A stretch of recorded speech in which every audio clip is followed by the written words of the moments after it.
नमस्कार, भारत लाइव देख रहे हैं आप। बिहार के सरकार को घेरने में उनके अपने ही लोग लगातार लगे हुए हैं। आपको पता है कैसे नीतीश कुमार की अलग अलग जो क्रियाशैली है उस पर सवाल भाजपा के लोग खड़े कर रहे हैं।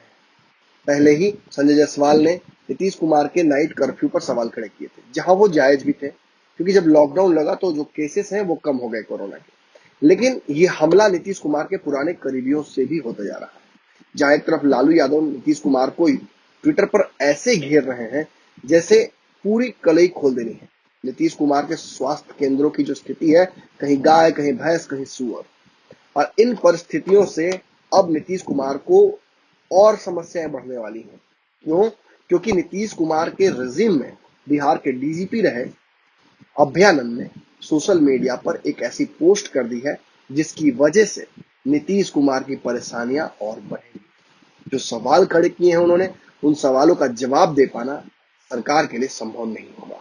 आपको बता दें, कल ही बिहार के एक और पूर्व डीजीपी गुप्तेश्वर पांडे भी अपने फेसबुक पर एक वीडियो के माध्यम से आए थे और बहुत सारी बातें उन्होंने कही थी।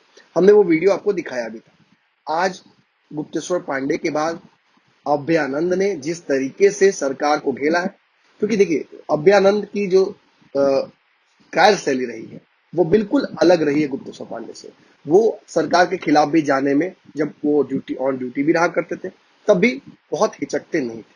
वहीं कहा जाता है कि गुप्तेश्वर पांडे सरकार के साथ सामंजस्य बिठाकर चलने वाले लोगों में से। अब क्या कुछ कहा है उन्होंने, ये पहले सुन लीजिए, क्योंकि अभयानंद के इन सवालों का जवाब शायद सरकार के पास न हो। अपने फेसबुक पोस्ट में अभयानंद लिखते हैं, कोरोना के व्यापक सवाल उत्तर कौन देगा? कोरोना का दौर अति करुणामयी होता जा रहा है। निरीह की भांति कभी समाज की व्यवस्था को देखता हूं तो कभी सरकार की प्रतिक्रिया को। सरकार में मुख्यतः 3 स्तर होते हैं। सबसे ऊपर में मंत्रीगण, जिन्हें नियम कानून की बारीकियों को समझाने के लिए आईएएस पदाधिकारीगण होते हैं, जो ब्यूरोक्रेसी का अंग भी होते हैं। यह दोनों मिलकर नीति निर्धारण करते हैं। पश्चात इसके नीति की क्रियान्वयन करने के लिए उस विभाग के निदेशालय को कार्य दिया जाता है। निदेशालय में उस विभाग के तकनीकी जानकार होते हैं, जो नीति और तकनीक का समन्वय कर जनता के हित में कार्रवाई करते हैं। सरकार के सभी विभागों का कार्य इसी प्रकार से किए जाने की प्रावधान है। समय के साथ पुलिस को छोड़कर सभी निदेशालय ध्वस्त हो चुके हैं।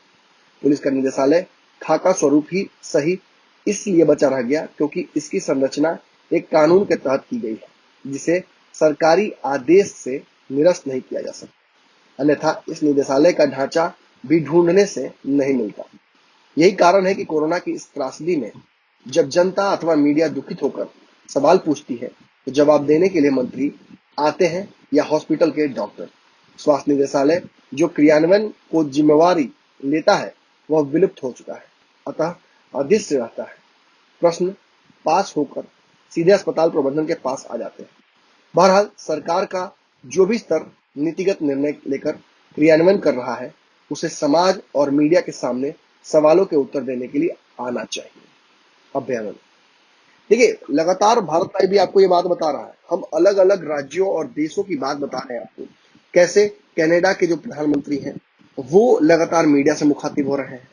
जो बिडेन लगातार जो यूएसए के प्रेसिडेंट है वो मीडिया से मुखातिब हो रहे हैं।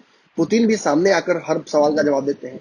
लेकिन हमारे देश के प्रधानमंत्री और बिहार में नीतीश कुमार सामने आकर मीडिया के सवालों का जवाब देने से काफी बच रहे हैं।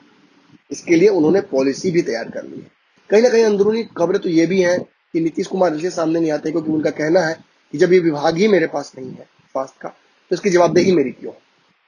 अब इन सवालों का जो जवाब पूछा है अभयानंद ने, शायद किसी नेतागण के पास तो नहीं ही होगा, किसी अधिकारी के पास भी हो तो वो बोलेगा कैसे? आपको क्या लगता है? अपनी प्रतिक्रिया कमेंट बॉक्स में जरूर दीजिएगा। अगर ये वीडियो पसंद आई और वह बिहार के राजनीति और बिहारियत से सरोकार रखेनी तो सब्सक्राइब बटन दबा के चैनल के सब्सक्राइब कर ली। ओजे एगो घंटी बा, ओकरा बटन दबा देला से कुल सटीक और मारक खबर रुआ मुफ्त में मिल जाई। अगर रुआ पत्रकारिता के हमनी के नया प्रयोग में सहयोग कर चाहतानी तो ज्वाइन बटन दबा दी। पेटीएम नंबर नोट कर ली 9386816700। धन्यवाद।